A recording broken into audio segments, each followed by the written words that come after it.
The sound of the scanner beeping red was the loudest thing Dr. Tyson O'Neill had ever heard, drowning out the bustle of the airport.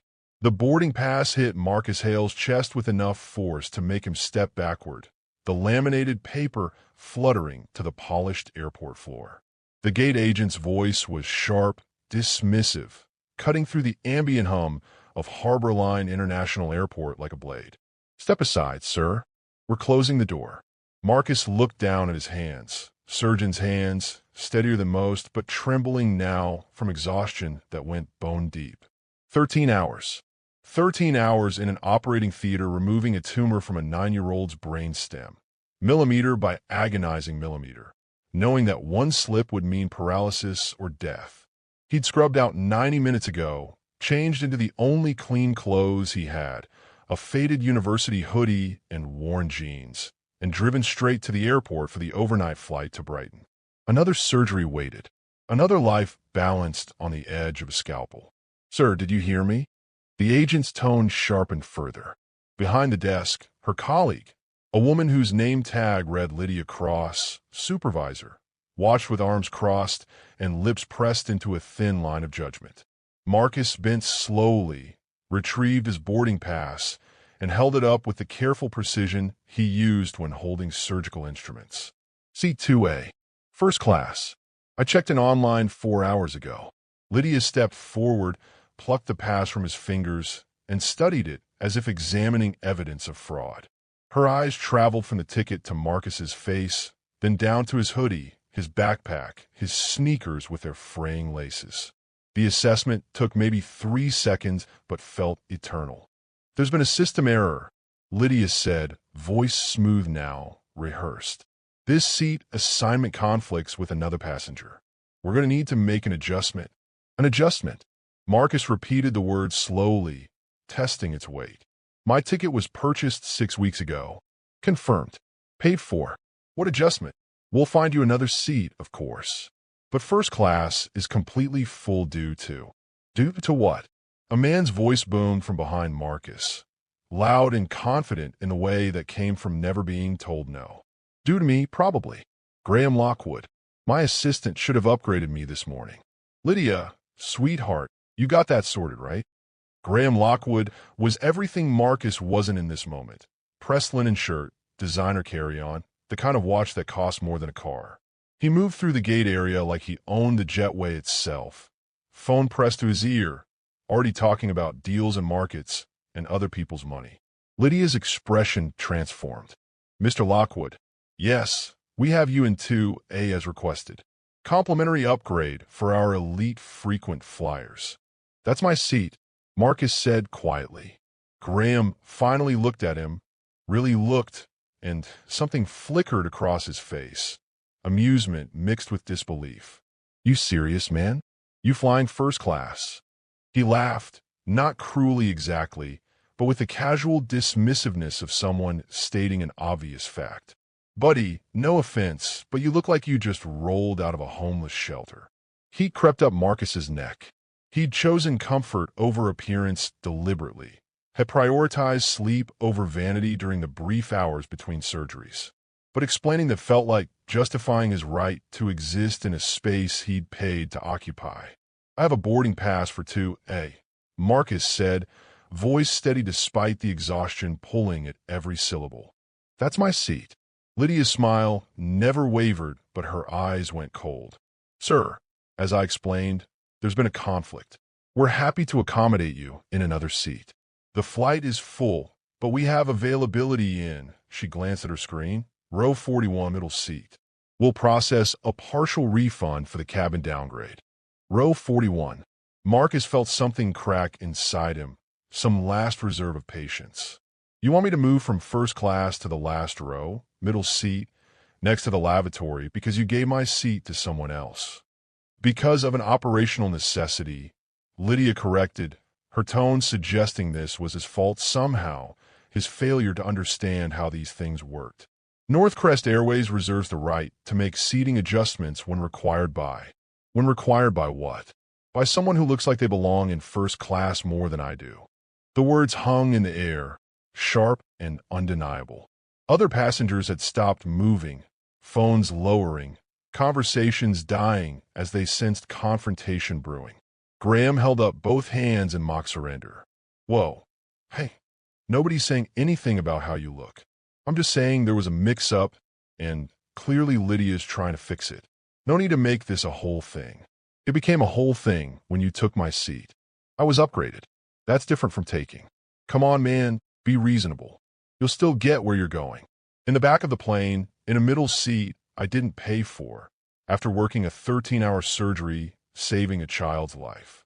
Marcus's voice remained quiet, but something in it made Graham's smile falter. While you sit in the seat I purchased because someone decided you look more deserving of it. Lydia stepped between them, voice dropping to a register meant to sound soothing, but landing as condescending. Sir, I need you to lower your voice. You're creating a disturbance. If you refuse the alternate seating arrangement, I'll have no choice but to deny you boarding entirely. Deny me boarding. Marcus laughed, a harsh sound without humor. For insisting on sitting in the seat I bought. For refusing to comply with crew instructions and creating a hostile environment. Lydia pulled out her radio. I'm within my authority to remove disruptive passengers from the aircraft. Disruptive. The word tasted bitter. Marcus looked around at the other passengers. Business travelers in expensive suits, families with designer luggage, people who belonged in this space in ways he apparently didn't. None met his eyes. I'm being disruptive by expecting to sit in my assigned seat. You're being disruptive by making this difficult. Lydia's finger hovered over the radio button. Last chance, sir. Accept the reassignment or leave the gate area. Graham had already moved toward the jetway, boarding pass in hand, done with the whole tedious scene. He called back over his shoulder, look, take the other seat, get your refund, move on with your life. Not worth missing the flight over, right? But it was worth it, not because of pride or principle exactly, but because Marcus was flying to Brighton for a reason. Another surgery, this one on a woman whose aneurysm would rupture within days without intervention. He'd promised her family he'd be there. Had promised himself he'd save her the way he hadn't been able to save his own sister 20 years ago when incompetence and bureaucracy had delayed treatment until it was too late. Missing this flight meant missing that surgery. Meant someone else dying because systems prioritized appearance over capability, status over need. Marcus looked at Lydia, at her hand on the radio, at the implicit threat in her posture. Calculated his options and found them all terrible. Fine, he said finally, the word tasting like ash. Row 41. Lydia's expression shifted to satisfaction, tinged with vindication. Excellent choice, sir. Thank you for your cooperation. The walk down the jetway felt longer than any surgical procedure Marcus had ever performed. Each step was a small surrender, a quiet acknowledgement that in this moment, exhaustion and urgency had won over dignity. The flight attendant at the aircraft door smiled with mechanical warmth, glanced at his boarding pass, and gestured toward the rear of the plane without comment. First class was a gallery of leather and privilege. Marcus passed row 2 and saw Graham already settled into Marcus's seat, with a scotch in hand and laptop open. Graham didn't look up, didn't acknowledge him. Why would he? The conflict had resolved exactly as he'd expected it to. The aisle stretched endlessly. Marcus moved through business class, then premium economy, into the main cabin where seats narrowed and legroom became theoretical. Row 41 was exactly where Lydia had promised. Last row, middle seat, sandwiched between a teenager wearing noise-canceling headphones and a businessman whose shoulders were already encroaching past the armrest. The lavatory door was close enough to touch, close enough to smell. Marcus wedged himself into the seat, backpack shoved under the seat ahead with difficulty.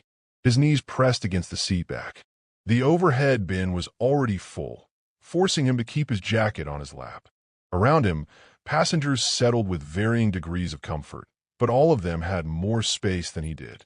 The teenager glanced at him once, then returned to his phone. The businessman grunted something that might have been greeting or complaint. Neither seemed particularly concerned about Marcus's presence, which was almost worse than hostility. At least hostility acknowledged you existed. The aircraft door sealed with a pneumatic hiss. The safety demonstration began, flight attendants performing their choreographed routine, while most passengers ignored them. Marcus closed his eyes, trying to summon the mental stillness he used before surgery. That place of absolute focus where nothing existed except the task ahead. But his mind wouldn't quiet. It kept replaying Lydia's expression, Graham's laugh, the casual assumption that someone dressed like Marcus couldn't possibly belong in first class. The worst part wasn't the humiliation. It was the efficiency of it. How quickly the system had sorted him, categorized him, relocated him based on appearance rather than documentation. The plane pushed back from a gate. Marcus pulled out his phone, checked the time.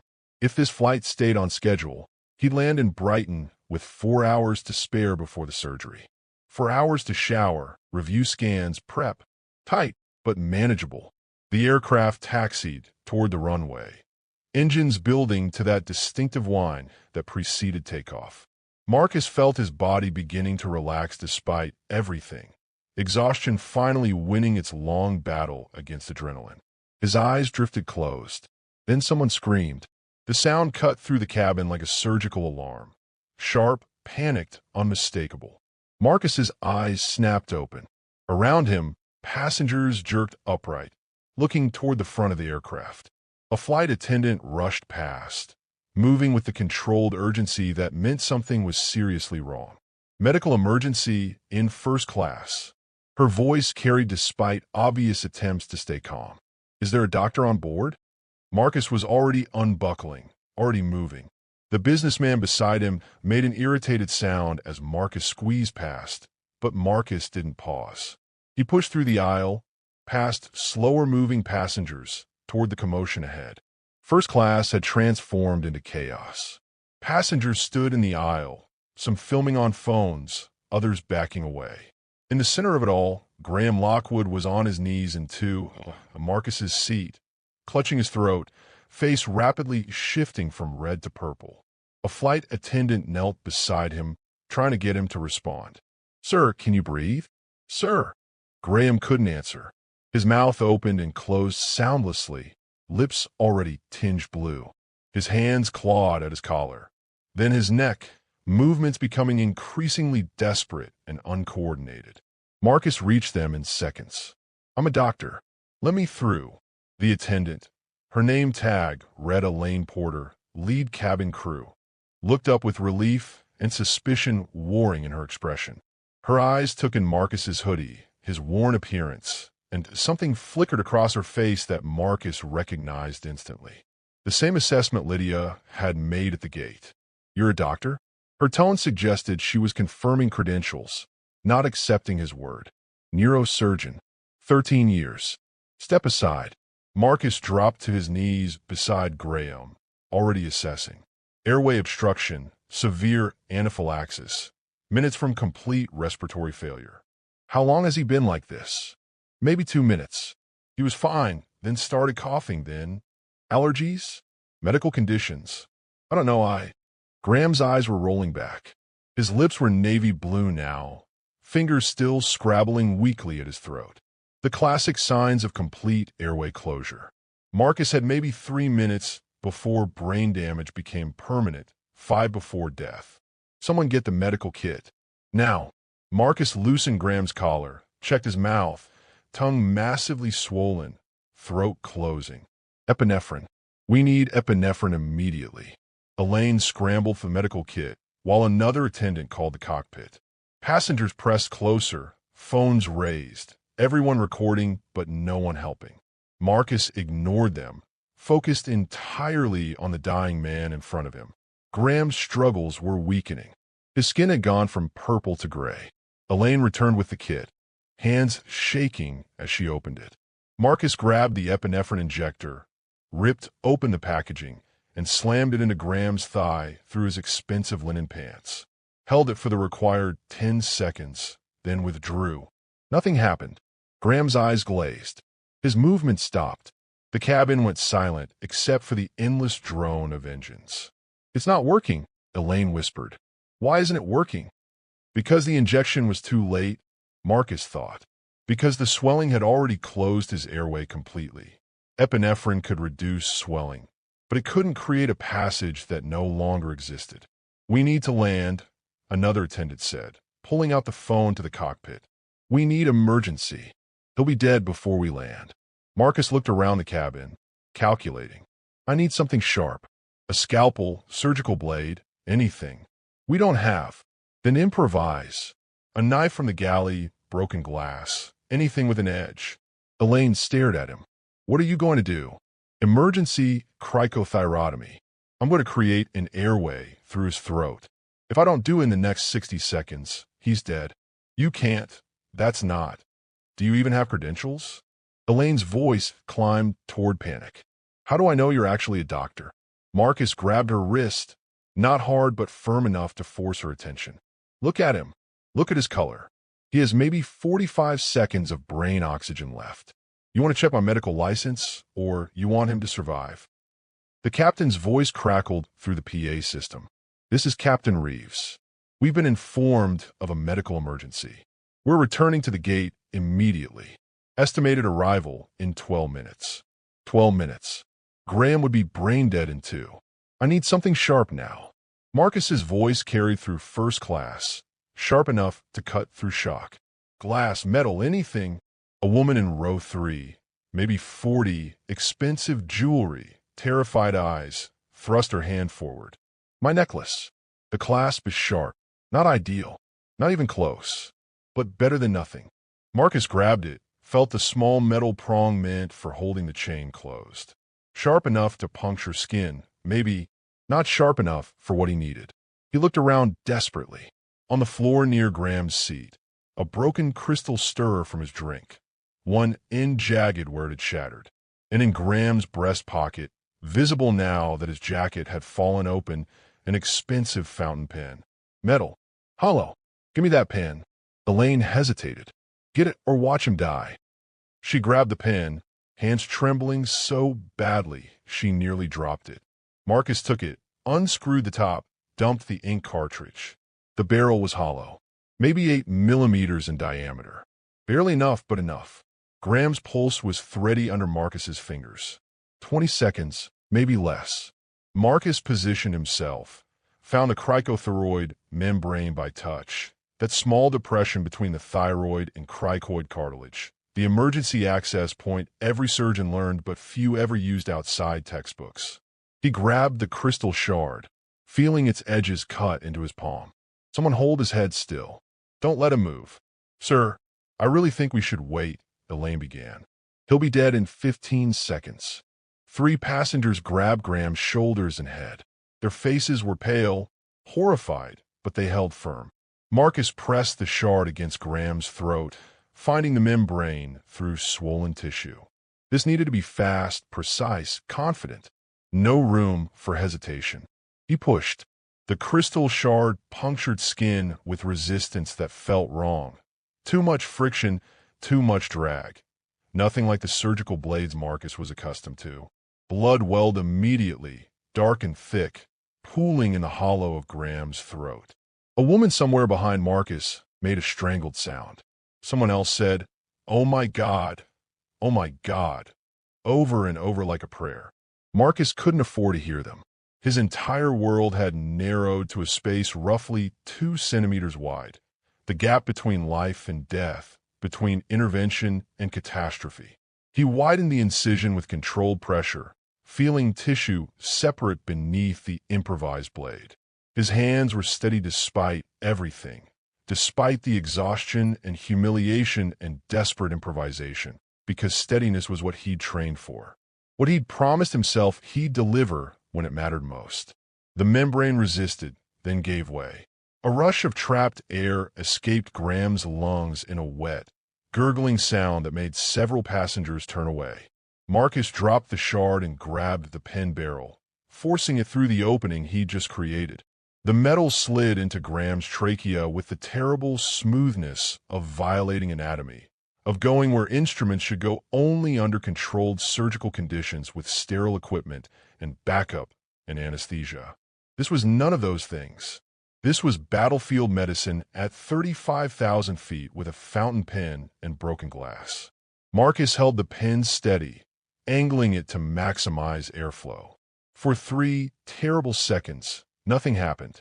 Graham remained gray, motionless, hovering in that space between viable and gone. Then his chest expanded. A breath, ragged, insufficient, but real, sucked through the makeshift airway. Then another. Color began creeping back into Graham's face, purple fading to pink in slow, agonizing increments. The cabin released a collective exhale. Someone started clapping before thinking better of it. Elaine pressed a hand to her mouth, eyes wide with shock, and something that might have been gratitude or horror or both. Before we continue, let me ask you a quick question. If you were in Marcus' shoes right now, would you still have saved that life? Or would you have let bias consume you? Be honest. Tell us where in the world you are watching from. Comment below because we'd love to know how far our stories travel. And hit that subscribe button if you've been intrigued so far. Now let's continue. Marcus kept his fingers on the pen, maintaining its position. I need tape. Medical tape, duct tape, anything to secure this. A male flight attendant, younger, still pale from witnessing the procedure, rushed to the galley and returned with clear packing tape. Marcus wrapped it carefully around Graham's neck, anchoring the pen in place. Not elegant, not protocol, but functional. Graham's eyes fluttered open, unfocused and afraid. He tried to speak, but the airway bypassed his vocal cords. Only a wheeze emerged. Marcus leaned close. Don't try to talk. You're breathing through a tube in your throat. You had a severe allergic reaction and your airway closed. I had to create an emergency access point. You're going to be okay, but you need to stay still and let the pen do its job. Graham's hand came up weakly, reaching for his throat. Marcus caught it gently but firmly. Don't touch it. If you dislodge the tube, we're back where we started. Understand? A small nod. Graham's eyes found Marcus's face, really looked at him for the first time, and something shifted in his expression. Recognition, maybe, or the beginning of understanding. Captain Reeves's voice returned to the PA. Ladies and gentlemen, we're returning to the gate. Emergency medical services are standing by. Please remain seated with your seatbelts fastened. The aircraft banked sharply, turning back toward Harbor Line. Marcus stayed kneeling beside Graham, one hand on the makeshift airway, monitoring his breathing. 60 breaths per minute, too fast but adequate. Pulse 120, elevated but stable. Skin color improving steadily.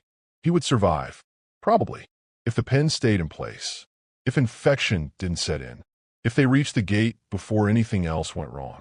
Elaine knelt on Graham's other side, her earlier suspicion replaced by something approaching awe. I've never seen anything like that. You saved his life. I did what needed doing.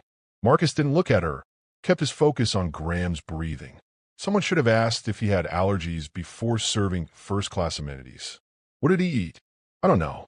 I wasn't his primary attendant. Find out. Paramedics will need to know what triggered this. Another attendant appeared with the information. He had cashews from the premium snack service and champagne. Marcus nodded. Likely tree nut anaphylaxis. Severe reaction. He'll need hospital monitoring for at least 24 hours. Sometimes there's a secondary reaction hours after the initial event. The plane touched down with barely a bump. The cabin erupted in relieved applause. Inappropriate but human. The release of tension that had been coiling tighter with every passing minute. Marcus ignored it, maintained his position beside Graham until the aircraft reached the gate and the door opened. Paramedics boarded with practiced efficiency. 2 men and a woman, equipment in hand, moving with the coordinated precision of people who knew exactly what they were doing. The lead medic, middle-aged, gray at the temples, assessed the situation in seconds. Who performed the cricothyrotomy? I did. Marcus stood, joints protesting after kneeling for 15 minutes. Dr. Marcus Halle, neurosurgeon. Patient experienced complete airway obstruction from anaphylaxis. Epinephrine failed to open the passage. I had approximately 30 seconds before permanent brain damage. The medic examined the pen, the tape, the incision. His eyebrows rose. With a fountain pen? It was what I had. Christ. The medic looked at Marcus with new respect. This is textbook placement. Maybe better than textbook, given what you were working with. You a trauma surgeon, neurosurgeon, but I trained in emergency medicine. Lucky for him. The medic signaled his team. They transferred Graham to a gurney with careful efficiency, securing the pen airway with proper medical tape. Graham's eyes tracked Marcus as they moved him, trying to communicate something through the fog of shock and oxygen deprivation. As the paramedics prepared to wheel Graham off the aircraft, a man in an expensive suit pushed through the crowd. He was perhaps 60, with the bearing of someone accustomed to authority and the pinched expression of someone very displeased. I'm Nolan Reeves, Regional Director for North Crest Airways. His voice carried the forced calm of corporate crisis management. Dr. Hale, I'm going to need you to come with me. I need to catch my connecting flight. There's a surgery in Brighton. That flight has departed. Nolan gestured toward the jet bridge. This aircraft was delayed 20 minutes returning to the gate. Your connection left 12 minutes ago. The words hit Marcus like physical blows. What? The next available flight to Brighton departs in 8 hours. We'll accommodate you in our lounge, of course, in 8 hours. Marcus felt the world tilting. I have a surgery in 6 hours. A woman who will die if I'm not there, too. I understand this is inconvenient, but we have protocols following medical incidents. I need you to provide a statement, sign some documentation regarding the emergency procedure you performed. Inconvenient. Marcus's voice rose for the first time, exhaustion and frustration finally breaking through surgical calm. A woman is going to die because your airline gave my seat to someone else, forcing me to sit in the back where I couldn't respond to the emergency fast enough. And now you're telling me I missed my connection? Sir, I appreciate your emotional state, but I need you to lower your voice and come with me. There are liability considerations that need to be addressed immediately. Liability. The word tasted poisonous. You mean you're worried he'll sue because I saved his life with a pen instead of proper medical equipment?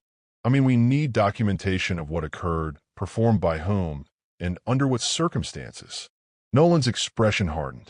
This is non-negotiable, Dr. Hale. You performed an invasive medical procedure on an aircraft using improvised instruments. That creates significant legal exposure for the airline. I performed a life-saving procedure because your passenger was dying and you had no proper equipment available. Nevertheless, we need your cooperation. Nolan gestured to two security officers who'd appeared behind him. Please come with us willingly, or we'll have to insist more formally. Marcus looked at the security officers, at Nolan's implacable expression, at the other passengers watching with their phones still raised. He thought about the woman in Brighton, about her family waiting, about the promise he'd made to be there, about how systems always protected themselves first and people last. Fine. Marcus grabbed his backpack from row 41, shouldering past passengers who pressed themselves against seats to let him through. Let's get this over with. They led him through the terminal to a small office with institutional furniture and fluorescent lighting that made everything look slightly ill. Nolan sat behind a desk, while one of the security officers positioned himself near the door. The other left, presumably to fetch whatever documentation required Marcus's signature. Coffee, Nolan offered, gesturing to a machine in the corner. Information. How do I get to Brighton in time for a surgery that's scheduled in less than 6 hours? I'm afraid that's not possible with our airline. The next direct flight isn't until tomorrow morning. However, Nolan pulled out a tablet, tapped through screens. I can offer you a connecting route through Dublin that would have you arriving in approximately 7 hours. The surgery is in 6 hours. Then perhaps you should contact the hospital and request a delay. Marcus laughed, the sound hollow and bitter. You don't delay brain surgery because an airline bumped you from your seat. You don't ask a woman with a cerebral aneurysm to wait a few extra hours while I sort out travel arrangements. It ruptures when it ruptures. And when it does, she dies. That's unfortunate, but it's not North Crest's responsibility. It became your responsibility when you gave my seat to someone else. Nolan's expression didn't change. Polished corporate sympathy without actual empathy underneath. Dr. Hale, I understand you're frustrated, but the seat reassignment was a legitimate operational decision. Mr. Lockwood is an elite status member, and our policy allows for upgrades when someone doesn't look like they belong in first class. Marcus leaned forward, exhaustion making him reckless. When someone shows up in a hoodie instead of designer clothes. When the gate supervisor decides appearance matters more than confirmation numbers. That's a serious accusation. It's an accurate observation. I was bumped because Graham Lockwood looks like he belongs in two and I don't. And because of that decision, I'm now going to miss a surgery that will cost a woman her life. You're being dramatic. I'm being realistic. Aneurysms don't wait for convenient travel schedules. They rupture. And when this one ruptures, probably sometime tomorrow morning when I'm still trying to get to Brighton, a woman named Sarah Chun is going to die. She has 2 daughters, 8 and 11. They're going to lose their mother because your airline prioritizes status over reservations. Nolan shifted uncomfortably but held his ground. I sympathize with your situation, but Northcrest Airways followed established procedures. Now, regarding the medical incident, I need you to sign this waiver acknowledging that you performed the emergency cricothyrotomy of your own volition, that the airline provided what medical supplies were available, and that you accept full liability for any complications arising from. Absolutely not. Marcus pushed the tablet back across the desk. I'm not signing anything that absolves your airline of responsibility for not having proper emergency medical equipment. The equipment we carry meets FAA requirements. The equipment you carry is inadequate for actual medical emergencies, as we just demonstrated. A fountain pen and a broken glass should never be the best available tools for an airway emergency. Be that as it may, I need your signature before you can leave this office. Marcus stood, shouldering his backpack. Then I'm not leaving. Call the police, call your lawyers, call whoever you want. But I'm not signing a document that lets you pretend your negligence didn't contribute to this disaster. Dr. Hale, you're making this much more difficult than it needs to be. Good. Marcus moved toward the door. The security officer blocked his path. Expression neutral, but stance firm. Am I being detained? You're being asked to cooperate with a routine administrative process. That's not an answer. Am I free to leave or not? Nolan's jaw tightened. Officer, please escort Dr. Hale to the holding area while we sort out the legal ramifications of his refusal to cooperate. The security officer reached for Marcus's arm. Marcus pulled back, not violently but firmly. Don't touch me. I just saved a man's life. I've committed no crime. You have no legal authority to detain me. You performed an unregulated medical procedure using improvised instruments on an aircraft under our operational control. That gives us considerable authority to detain you pending investigation. Investigation of what? Of me preventing a death.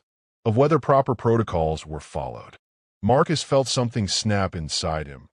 Not anger exactly, but a kind of crystalline clarity that came from pushing past exhaustion into a place where consequences stopped mattering. Here's what happened.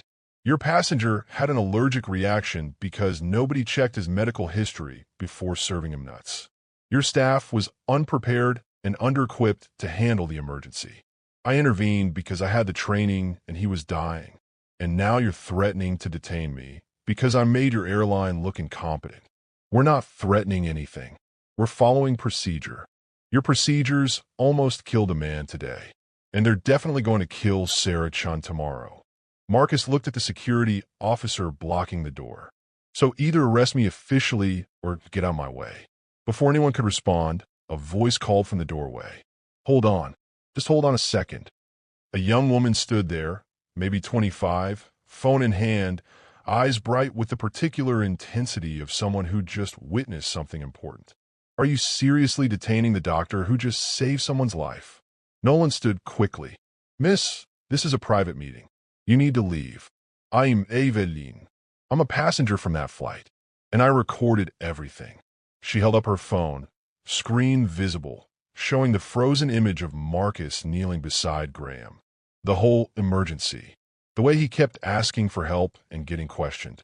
The way he improvised with a pen because you guys didn't have proper equipment. The way he saved that man's life while everyone else just stood there. That recording is private property. That recording is documentation of a public event on a commercial aircraft. And I've already uploaded it to 3 platforms. Ava's smile was sharp, satisfied. It's got about 50,000 views already. Comments are interesting. Lots of people wondering why a doctor is being hassled after performing a miracle with office supplies. Nolan's face went pale. You had no right. I had every right. Just like I have the right to tell everyone watching that you're now trying to detain him instead of thanking him. She turned her phone toward Marcus. Dr. Hale, want to tell my viewers why you're in this office instead of on your way to your next surgery? Marcus looked at the phone, at the red recording light, at his own exhausted reflection in the black screen. Because Northcrest Airways gave my first-class seat to someone they deemed more deserving based on appearance. Because that delay meant I was in row 41 instead of row 2 when the emergency happened. Because I missed my connection to Brighton, where a woman needs emergency brain surgery that I was supposed to perform. And because now they want me to sign a waiver taking responsibility for their failures. That's defamatory, Nolan began. That's documented fact. Ava interrupted. I was at the gate. I heard the whole conversation about the seat reassignment. I recorded the supervisor telling you there was a system error after that other guy name-dropped airline investors. She looked at Nolan. You want me to post that clip too? Because I have it. All of it. Nolan's expression cycled through anger, calculation, and finally resignation. Dr. Hale, perhaps we've been too hasty. Given the circumstances, we're prepared to offer you a complimentary upgrade on the next available flight to Brighton, along with compensation for your inconvenience. Now, here's a quick question for you. What would be your reaction if you were threatened with detention after saving someone's life? If you're moved by this level of injustice, hit that like button and share your thoughts and comments. This story's just getting started, and we've got many more coming your way, so make sure you're subscribed. Now, let's move on. I don't want compensation. I want to save Sarah Chen's life. We can arrange for a private charter. A charter takes time to organize. Time I don't have. Marcus pulled out his phone, checked the time. 5 hours and 40 minutes until surgery. Even if a charter left immediately, flight time plus customs plus ground transportation meant he'd arrive maybe 30 minutes before procedure time. Not enough for proper prep. Not enough to review scans one final time. Not enough to ensure everything would go right. I'll see what I can expedite, Nolan said, already pulling out his own phone, dialing numbers with the urgency of someone whose job security depended on containing this disaster. Marcus sank into the chair, head in hands, feeling the weight of 13 hours of surgery, followed by humiliation, followed by emergency intervention, followed by this bureaucratic nightmare that was costing minutes he couldn't afford to lose. Ava sat beside him, phone still recording but angled away now, giving him privacy while documenting Nolan's increasingly frantic phone calls. That was incredible what you did. The surgery thing. It was improvisation. Desperation. Marcus looked at her. Why are you doing this? Recording everything. Getting involved. Because someone should. Because I'm tired of watching bad things happen while everyone just films and does nothing. She paused. My brother died 3 years ago. Medical emergency on a train. People recorded him dying instead of helping. I swore I'd never be that person. So when I saw what you did, saw how they were treating you after, she shrugged. Seemed like the least I could do was make sure people knew the truth. The truth might cost me everything. Your video makes me look like a hero, but the medical board might see an uncontrolled intervention with improvised instruments. I could lose my license. For saving someone's life? For performing surgery without proper authorization, equipment, or oversight. Medical boards care a lot about protocol. That's insane. That's reality. Marcus closed his eyes, trying to summon energy he no longer had. But it doesn't matter right now. Right now, I need to figure out how to get to Brighton in time to save Sarah Chun. Everything else is secondary. Nolan ended his call, turned back to Marcus with an expression that suggested he'd just made a very expensive decision. "We have a private charter leaving in 20 minutes. It'll get you to Brighton in approximately 4 hours. A car will be waiting to take you directly to the hospital. You'll arrive with 90 minutes to spare before your scheduled surgery time." 90 minutes. Marcus did the math. Enough. Barely. Thank you. Don't thank me. Thanks social media and crisis management protocols. Nolan's voice was bitter. "Your video already has 200,000 views. My superiors are demanding immediate action to contain the PR disaster. Maybe you should focus less on containment and more on preventing the disasters in the first place," Ava said sweetly. Nolan ignored her, addressing Marcus. "The charter is our gesture of goodwill. In exchange, we'd appreciate your discretion regarding the seat reassignment issue. You want me to stay quiet about being discriminated against? We want you to recognize that mistakes happen in high-pressure operational environments and that Northcrest took immediate action to rectify the situation." Marcus looked at him for a long moment. "I'll recognize that you're trying to buy my silence. And I'll recognize that it's working because I care more about Sarah Chun than I care about justice right now. But don't mistake my acceptance for approval." The charter was a small Gulfstream, cream leather and polished wood, the kind of aircraft where everything whispered money and priority. Marcus barely registered the luxury. He collapsed into his seat, buckled in, and closed his eyes as the engine spooled up. The flight attendant, just one, impeccably professional, offered champagne, coffee, food. He accepted water in silence. Somewhere over the Atlantic, Marcus pulled out his tablet and reviewed Sarah Chin's scans for the 100th time. The aneurysm sat at the basilar artery junction, a balloon of weakened blood vessel wall that could rupture at any moment. The surgery required approaching through the skull base, navigating past critical structures, clipping the aneurysm before it could burst and flood her brain with blood. He'd done the procedure dozens of times. But each case was unique, each anatomy slightly different, each life balanced on millimeter-precise movements of his hands. His hands. Marcus looked at them now, still steady despite everything, despite the exhaustion and stress and improvised airway surgery. He'd cut Graham's throat with a broken glass, and his hands hadn't shaken once. That steadiness was what made him good at this work, what made him trusted with lives. But would it be enough after everything that had happened today? The tablet pinged with an email.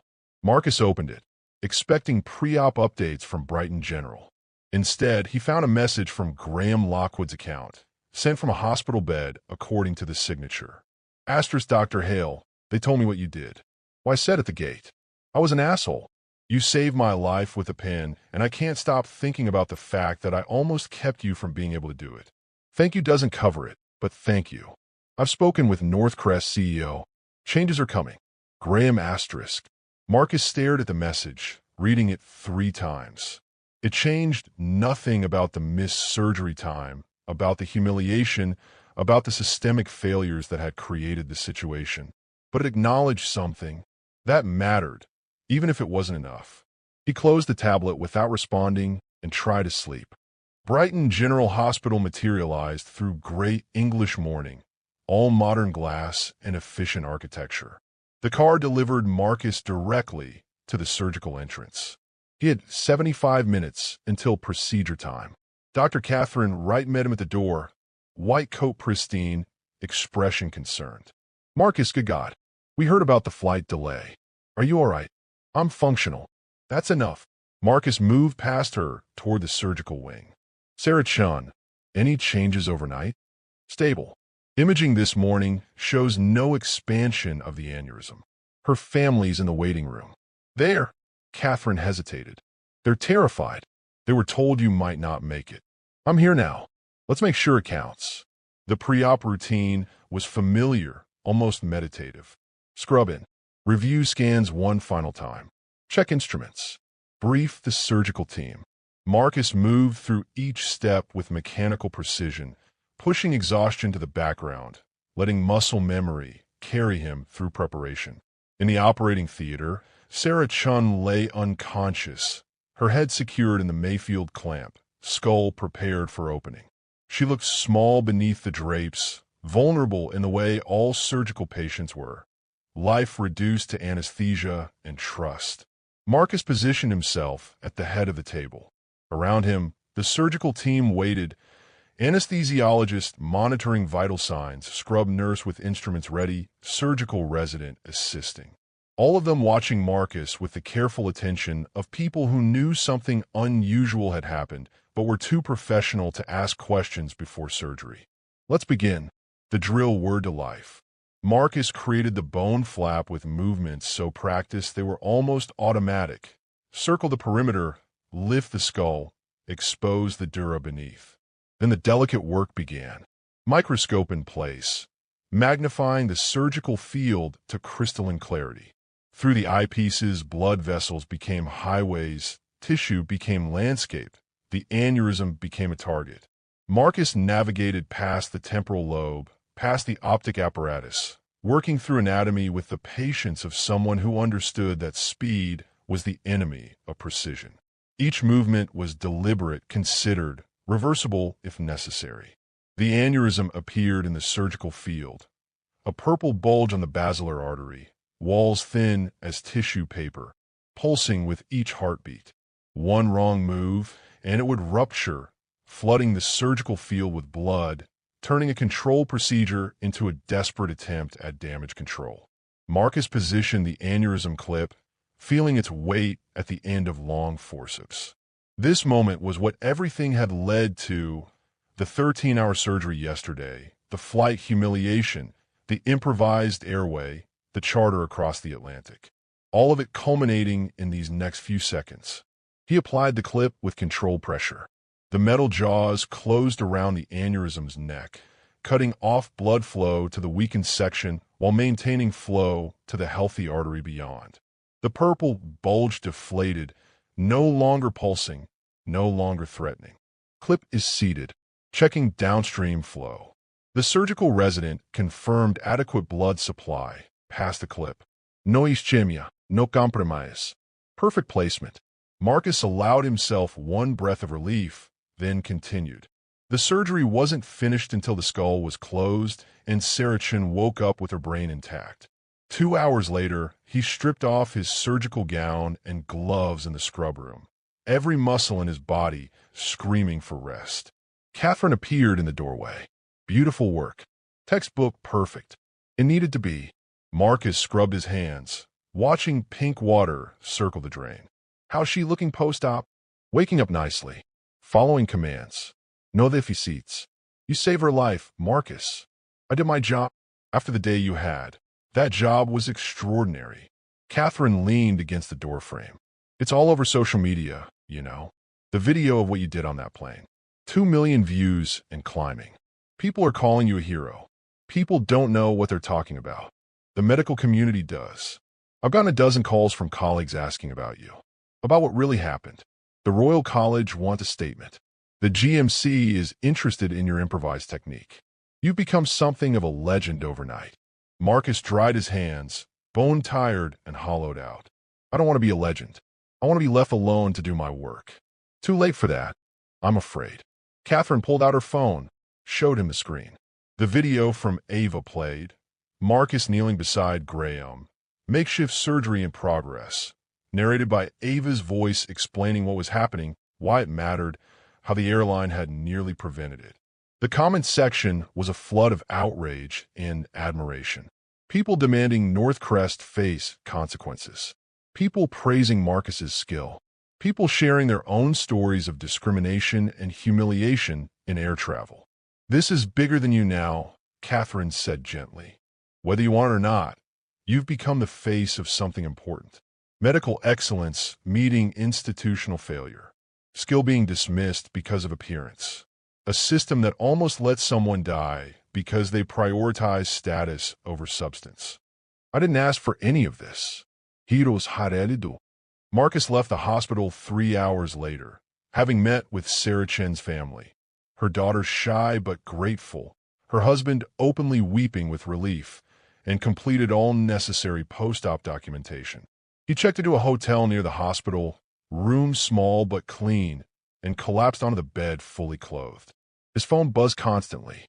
Messages from colleagues. Interview requests from news organizations. A formal statement from Northwest Airways announcing comprehensive review of seating policies and emergency medical equipment standards. An email from Graham Lockwood's father, Henry Lockwood, who apparently sat on Northwest's board of directors. Marcus ignored all of it, sleep dragging him down despite the phone's insistence. He dreamed of broken glass and fountain pens, of airways that wouldn't open and flights that never arrived, of judgment rendered by gate agents who'd never held a scalpel. He woke 6 hours later to find his phone had died from notification overload. Plugging it in revealed 47 missed calls, hundreds of emails, and a text from an unknown number. Asterisk, Dr. Hale, this is Henry Lockwood, Graham's father. I'd like to speak with you privately. Please call when you're able. What happened to my son, and what nearly happened because of how you were treated, has forced me to confront some hard truths about the company I help run. I'd like to discuss how we might make this right. Asterisk.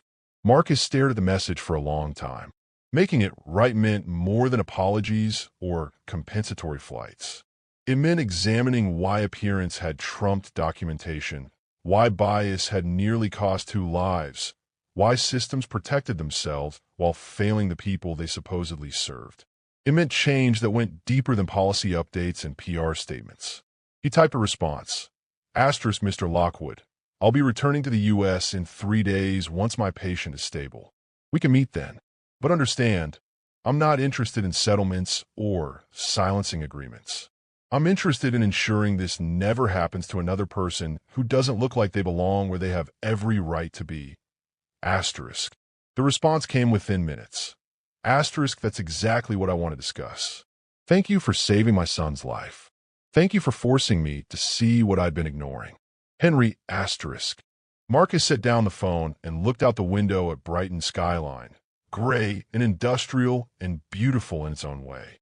Somewhere in this city, Sarah Chun was waking up post-op, moving her limbs, speaking to her daughters, living a life that had almost ended because of a blood vessel's weakness.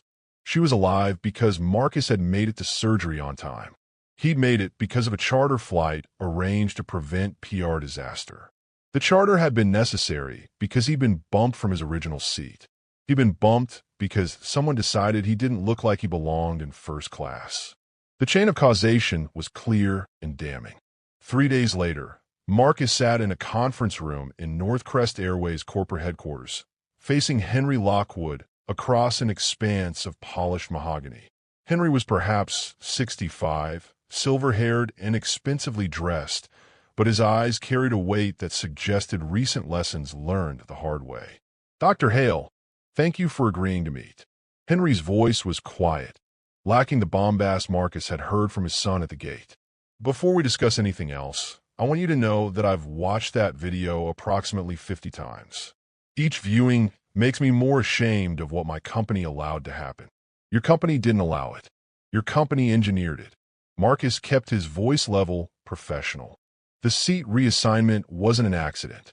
It was policy playing out exactly as designed, prioritizing appearance and status over documentation and fairness. You're right, and that's why I've called this meeting. Henry slid a folder across the table. I've spent the past 72 hours reviewing every aspect of what happened. Gate Supervisor Lydia Cross has been terminated. Regional Director Nolan Reeves has been demoted and reassigned. Lead cabin crew Elaine Porter is under investigation for her delay in accepting your medical credentials during the emergency. Firing people doesn't fix the system that trained them to behave that way. No, it doesn't, which is why we're implementing broader reforms. Henry pulled out another document. Every gate agent and flight attendant will undergo mandatory bias training developed by external consultants. We're revising our upgrade and reassignment policies to remove discretionary judgment based on appearance. We're installing upgraded medical equipment on every aircraft in our fleet, including proper surgical airways and comprehensive emergency supplies. Marcus scanned the documents. The changes were extensive, detailed, expensive. Real reforms, not performative gestures. This is a start. It's more than a start. It's a complete overhaul of how we operate. Henry leaned forward. But I'm not here just to show you paperwork. I'm here to ask what you need. What would make this right? Not legally, we'll handle it separately, but ethically, personally, you can't make it right. Sarah Chin almost died because your policies delayed me. Graham almost died because your equipment was inadequate. Those near deaths don't get undone by policy changes. No, they don't. But maybe future deaths get prevented. Henry's expression was heavy with something that looked like genuine remorse. My son told me what he said to you at the gate, about looking like you came from a homeless shelter. He's been horrified by his own words, by how casually he dismissed you, how easily he accepted that his status entitled him to your seat. Most people with privilege don't examine it until it nearly kills them. You're right. Again, Henry pulled out a checkbook, wrote a number, slid it across. This is not payment for your silence. This is compensation for the surgery you saved, the trauma you endured, and the public exposure you never asked for. Take it or don't. The reforms are happening regardless. Marcus looked at the check. 7 figures. Enough to fund research, upgrade equipment at his hospital, change his life materially. He pushed it back. I don't want money. I want accountability. I want you to publicly acknowledge that bias nearly cost 2 lives. I want every passenger who's ever been bumped or questioned or humiliated based on appearance to see that this behavior has consequences. We can do that. And I want you to establish a fund, independent of Northcrest, managed by a third party, that supports medical professionals traveling to provide emergency care. So the next surgeon who doesn't look like a surgeon can get where they need to go without fighting for the right to sit in a seat they purchased. Henry studied Marcus for a long moment. You're not interested in revenge. I'm interested in preventing the next disaster. Revenge doesn't save lives. Then we'll establish the fund. What would you call it? Marcus thought of Sarah Chun, of Graham Lockwood, of every patient who'd ever needed him to be somewhere, and every system that had ever tried to stop him. The Sarah Chin Medical Access Fund, because she's the one who almost paid the price for your airline's failures. Done. Henry extended his hand. Thank you, Dr. Hale, for saving my son, for forcing us to confront our failures, for being exactly who you are when it mattered most. Marcus shook his hand, feeling no satisfaction, just exhaustion and the faint hope that maybe something good could emerge from disaster. The press conference happened a week later. Henry Lockwood stood at a podium, Marcus seated behind him alongside Sarah Chun, who'd insisted on attending despite still recovering, and Graham, who looked genuinely chastened in a way that suggested real reflection rather than performative regret. Henry detailed the policy failures, the bias that had been embedded in operational procedures, the reforms being implemented. He announced the Sarah Chun Medical Access Fund with an initial endowment of $5 million. He acknowledged, publicly and unequivocally, that Northcrest Airways had failed both Marcus and Graham through systemic prejudice and inadequate emergency preparedness. What happened on Flight 447 exposed failures we should have addressed years ago, Henry said, voice carrying through the packed room. We allowed appearance to override documentation. We prioritized status over fairness. We equipped our aircraft inadequately for medical emergencies. And those failures nearly cost 2 lives, my son's, and a woman who needed Dr. Hale's skills more than we deserved them. Reporters shouted questions. Cameras flashed. The story would dominate news cycles for days, sparking broader conversations about discrimination in air travel, about bias in customer service, about how systems protected those who already had protection while failing those who needed it most. Marcus spoke only briefly, uncomfortable with the attention but recognizing its necessity. I'm a surgeon. I fix problems in brains and spines. I don't normally fix problems in institutions. But maybe this situation can serve as a reminder that skill doesn't announce itself through appearance. That credentials matter more than clothing. That the person you dismiss might be exactly the person you need when crisis arrives. After the conference, Graham approached Marcus privately. They stood in a quiet hallway, away from reporters and cameras, Two men who'd met in the worst possible circumstances. I can't stop thinking about what I said to you, Graham said, voice low. About how easily those words came out. How I didn't even question whether they were true or fair or just cruel. I thought I was joking, being casual, not realizing I was being exactly the kind of person I claimed to despise. You weren't unique. You were just the one who said out loud what others were thinking. That doesn't excuse it. No, it doesn't. But recognizing it might change it. Marcus looked at the younger man, saw genuine distress there. You want to make amends? Don't apologize to me. Examine yourself. Notice the next time you make assumptions about someone based on how they look. Challenge those assumptions. Speak up when you see others doing what you did. That's how change happens. Not through dramatic gestures, but through 1,000 small corrections. I will. I promise I will. Graham hesitated. The doctors say if you'd been 30 seconds slower with that pen, I'd be brain dead or dead. I owe you my life. How do you repay that? You live it better than you did before. You use it to make the world slightly less cruel. That's enough. A month later, Marcus returned to his regular surgical schedule. Complex cases, teaching responsibilities, the rhythm of work that had defined him long before he became accidentally famous. The media attention gradually faded. The reforms at North Crest continued, monitored by independent auditors and advocacy groups who'd seized a moment to push for industry-wide changes. Hang on a moment. Let me ask you this. Could you have faced the humiliation and still perform surgery with broken glass, or miss a life-saving operation because someone judged you by your clothes? Comment like if you believe actions speak louder than apologies. Subscribe if you think these stories need platforms that refuse to look away. The Saracen Medical Access Fund approved its first grant, flying an oncologist from Lagos to London for an emergency consultation that local hospitals couldn't provide.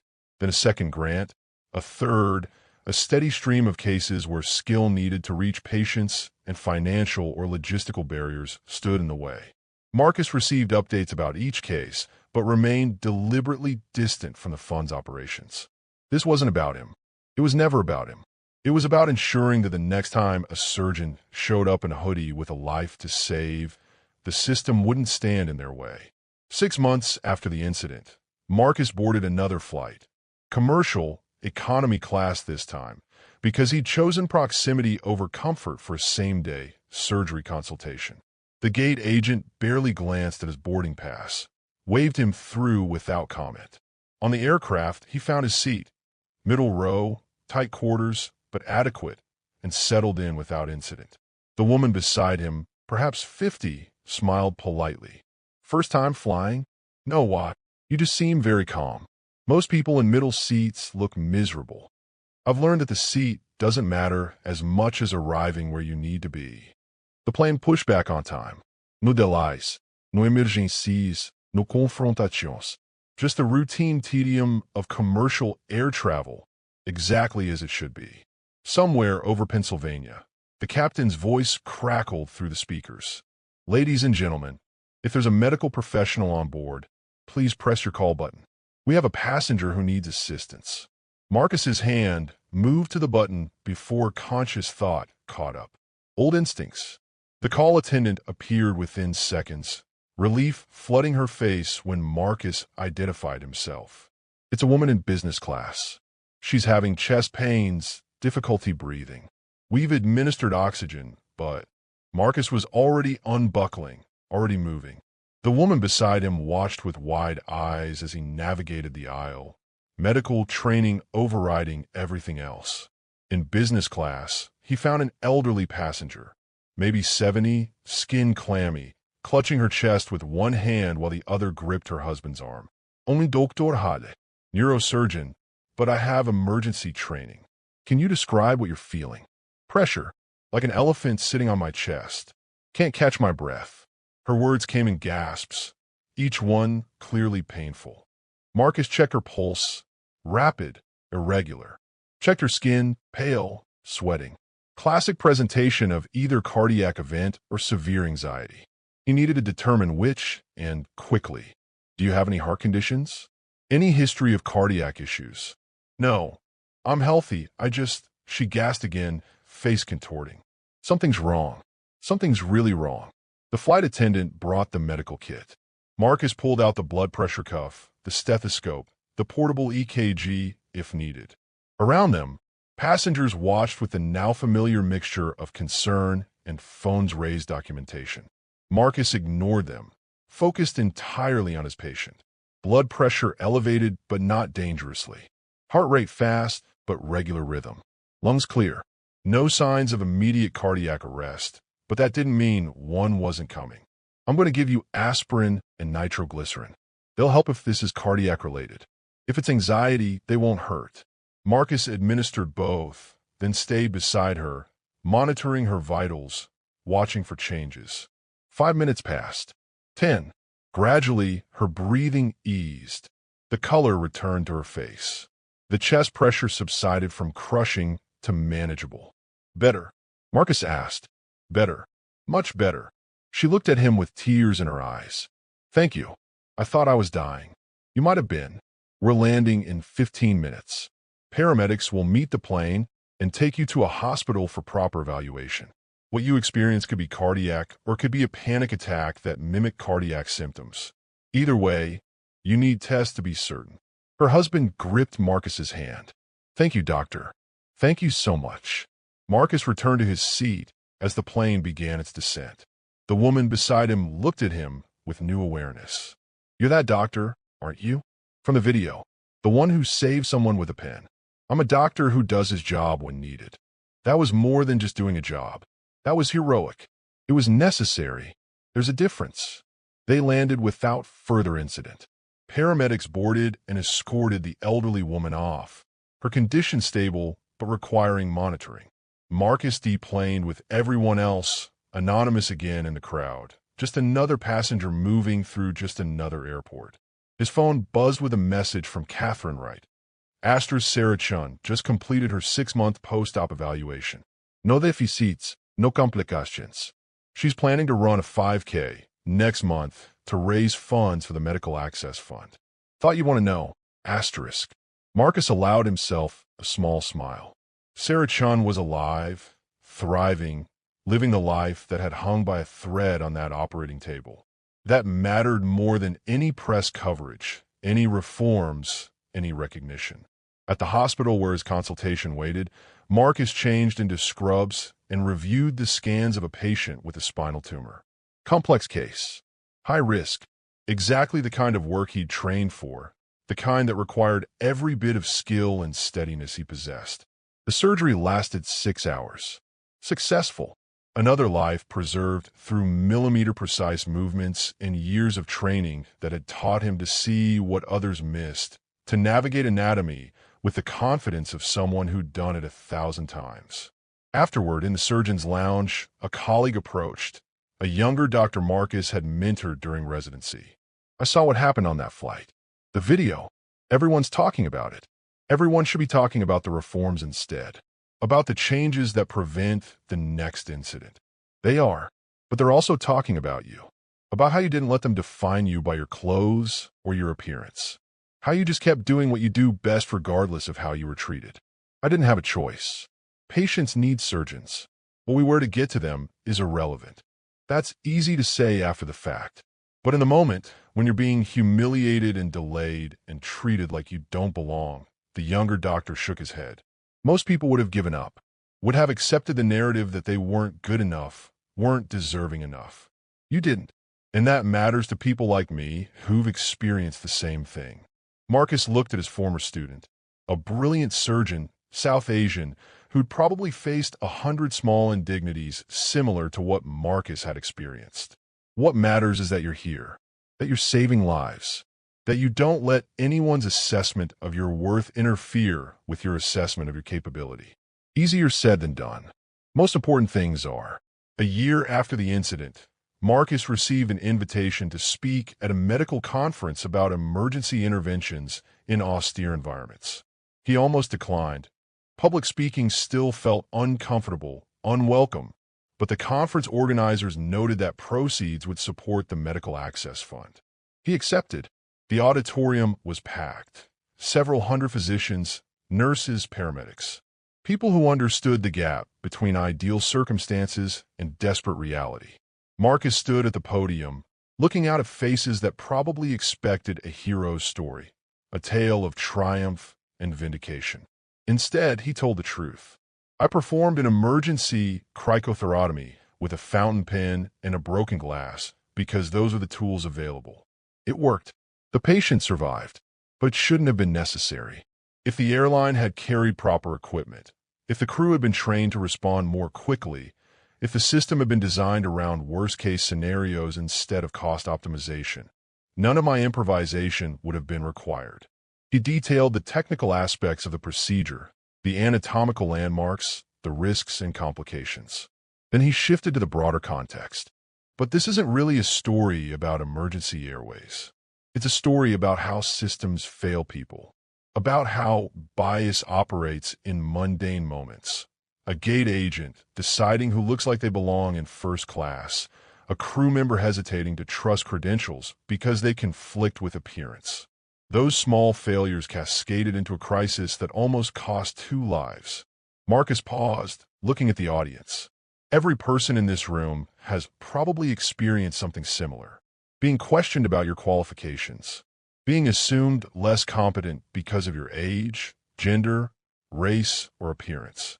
Being forced to prove yourself in ways that others never have to. We can't eliminate bias entirely, but we can design systems that don't amplify it, that don't turn individual prejudice into institutional failure. He spoke for 30 minutes. When he finished, the applause was thunderous, sustained. But Marcus barely heard it. He was thinking about Sarah Chun, about Graham Lockwood, about the elderly woman on the Pennsylvania flight, about all the people whose lives intersected with his in moments of crisis. After the conference, Henry Lockwood approached, older now, grayer, but with a lightness in his expression that suggested burdens partially lifted. Dr. Hale, good to see you. Mr. Lockwood, how's Graham? Changed. Genuinely changed. He's been working with diversity consultants, examining his own biases. He speaks at company trainings now about his experience, about how privilege blinds you to your own cruelty. Henry smiled slightly. He's become something of an advocate. Who would have thought? People could surprise you when they're willing to do the work. The reforms are holding. We've had some resistance, some pushback from old guard executives who think we're overcorrecting. But the data supports the changes. Passenger complaints about discriminatory treatment are down 60%. Employee satisfaction is up. Even our financial performance has improved because we're not hemorrhaging goodwill and generating PR disasters. That's good. That's what was supposed to happen. It happened because of you. Because you refused to accept that what happened was normal or acceptable. It happened because enough people decided it mattered. I was just the catalyst. They spoke for a few more minutes before Henry left to catch a flight. Marcus watched him go, this man who'd been forced to confront his company's failures because his son nearly died in first class. Sometimes change required crisis. Sometimes it required someone willing to name the problem clearly enough that denial became impossible. Marcus returned to his work, to the operating rooms and consultations and teaching that had always defined him. The story gradually faded from public consciousness, replaced by newer scandals and different heroes. His life returned to something approaching normal. Long hours, complex cases, the satisfaction of solving problems that existed inside human bodies rather than institutional systems. But he carried the experience with him. Every time he dressed for travel, he remembered Graham's casual dismissal. Every time he showed credentials, he remembered Elaine's hesitation. Every time he improvised a solution because optimal tools weren't available, he remembered the fountain pen and broken glass. The memories didn't haunt him. They sharpened him, made him more attentive to moments when appearance might override ability, when assumptions might cascade into catastrophe, made him more likely to speak up when he saw others experiencing what he'd experienced. 2 years after the incident, Marcus boarded a flight in his usual attire. Comfortable clothes, worn backpack, the deliberate choice to prioritize function over impression. The gate agent processed his boarding pass without comment. In first class, he'd purchased the seat again, partly as test, partly as principle. No one questioned his presence. He settled into 2A, the same seat that had been taken from him that day. The symmetry felt significant somehow. He'd traveled full circle, from humiliation to vindication to simply being allowed to occupy space he'd paid for without interrogation. The flight was unremarkable. No emergencias, no confrontaciones, no viral moments. Just the quiet tedium of commercial air travel operating exactly as designed. Marcus pulled out his tablet and reviewed scans for his neck surgery. A young man with a brainstem tumor, risky approach, uncertain outcome. The kind of case that kept him awake before procedures, that demanded his absolute best, that reminded him why he'd chosen this work. The work was enough. It had always been enough. Everything else, the fame, the reforms, the fund bearing Sarah Chin's name, was aftermath. Important aftermath, meaningful aftermath, but not the core of who he was. He was a surgeon. He fixed problems that existed in three-dimensional anatomy, in millimeter-precise spaces where one movement meant the difference between function and paralysis, life and death. The work didn't care what he wore or how he looked. It cared only about steadiness, knowledge, and a willingness to act when action was needed. The plane lifted into late afternoon sky, sunlight streaming through windows, casting long shadows across the cabin.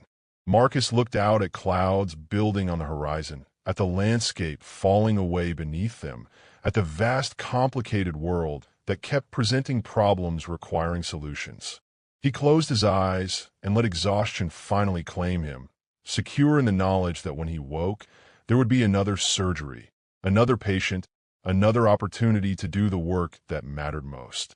Character didn't announce itself through appearance or status or comfortable circumstances. It revealed itself under pressure, in crisis, when improvisation became necessity and steadiness became salvation. Marcus had been tested and hadn't broken. The scars remained, the memory of humiliation, the awareness of bias, the understanding that systems failed people constantly and casually. But the scars had become part of his strength rather than his weakness. He would keep operating, keep teaching, keep showing up in hoodies and worn jeans to do work that required precision and skill rather than presentation. Keep being exactly who he was, regardless of who others expected him to be. That was enough. It had always been enough, and always would be. The plane climbed toward cruising altitude, carrying Marcus toward his next surgery, his next patient, his next opportunity to save a life that hung in the balance. Behind him, reforms continued. Ahead of him, work waited. He was ready.